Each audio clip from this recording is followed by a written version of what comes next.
Hello, boys and girls. Happy Wednesday. I'm going to read the next chapter, which is The Grand High Witch. The next day, a man in a black suit arrived at the house carrying a briefcase, and he held a long conversation with my grandmother in the living room. I was not allowed in while he was there, but when at last he went away, my grandmother came in to me, walking very slowly and looking very sad. That man was reading me your father's will, she said.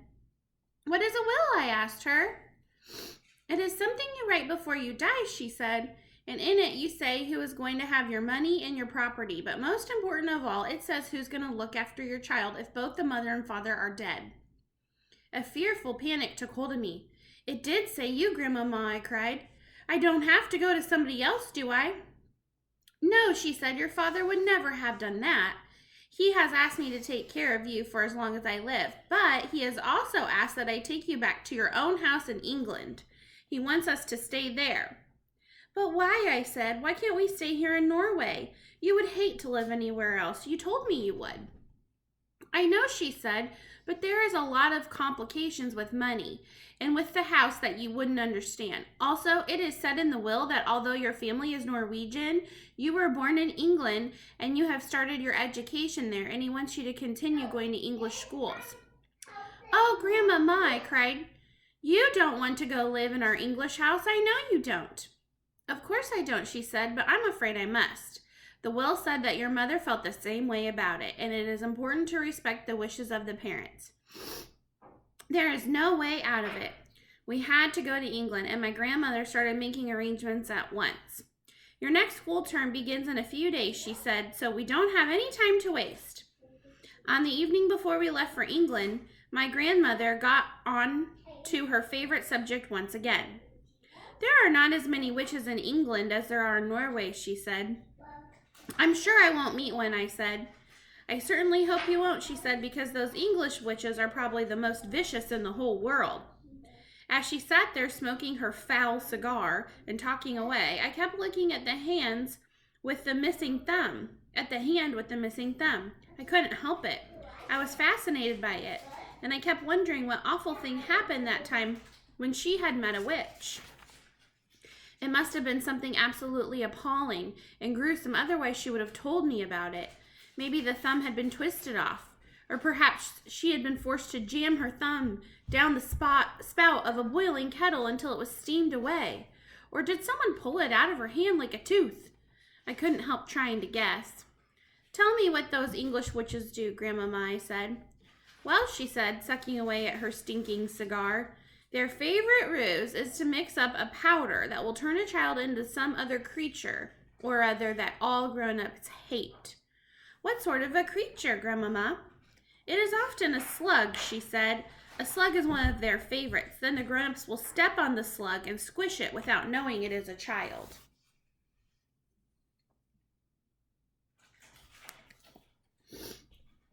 That's perfectly beastly, I cried.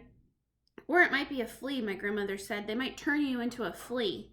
And without realizing what she was doing, your own mother would get out the flea powder and then it's goodbye you. You're making me nervous, Grandmama. I don't think I want to go back to England. I've known English witches, she went on, who have turned children into pheasants, and then sneaked the pheasants up into the woods the very day before the pheasant shooting season opened. Ouch, I said. So they get shot? Of course they get shot, she said, and then they get plucked and roasted and eaten for supper.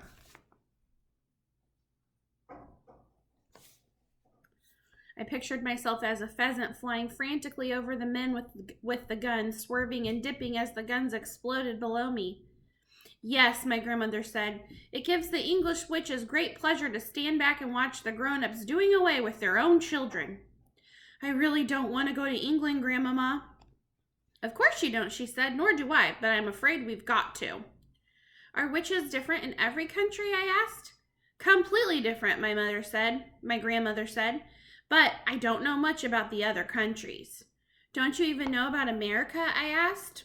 Not really, she answered, although I have heard it said that over there witches are able to make the grown-ups eat their own children. Never, I cried. Oh no, Grandmama, that couldn't be true. I don't know whether it's true or not, she said. It's only a rumor I've heard. But how do they possibly make them eat their own children, I asked. By turning them into hot dogs, she said. That wouldn't be too difficult for a very clever witch. Wherever you find people, you find witches, my grandmother said. There's a secret society of witches in every country. And do they all know one another, Grandmama? They do not, she said. A witch only knows the witches in her own country. She is strictly forbidden to communicate with any foreign witches. But an English witch, for example, will know all the other witches in England. They are all friends and they ring each other up. And they swap deadly recipes. Goodness knows what else they talk about. I hate to think. I sat on the floor watching my grandmother. She put her cigar stub in the ashtray and folded her hands across her stomach. Once a year, she went on, the witches of each separate country hold their own secret meeting. They all get together in one place to receive a lecture from the Grand High Witch of all the world. From who? I cried. She's the ruler of them all, my grandmother said. She is all-powerful. She is without mercy. All other witches are petrified of her. They see her only once a year at their annual meeting. She goes there to whip up excitement and enthusiasm and to give orders. The Grand High Witch travels from country to country attending these annual meetings. Where do they have these meetings, Grandmama? There are all sorts of rumors, my grandmother answered. I have heard it said that they just book into a hotel like any other group of women who are holding a meeting. I have also heard it said that some very peculiar things go on in the hotels they stay in. It is rumored that the beds are never slept in, and that there are burn marks on the bedroom carpets, and that toads are discovered in the bathtubs, and that down in the kitchen the cook once found a baby crocodile swimming in his saucepan of soup. My grandmother picked up her cigar and took another puff, inhaling the foul smoke deeply into her lungs. Where does the Grand High Witch live when she's at home? I asked. Nobody knows, my grandmother said. If we knew that, then she could be rooted out and destroyed. Witchophiles all over the world have spent their lives trying to discover the secret headquarters of the Grand High Witch.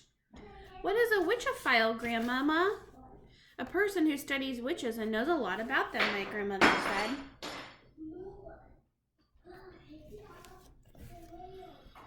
Are you a witchophile, Grandmama?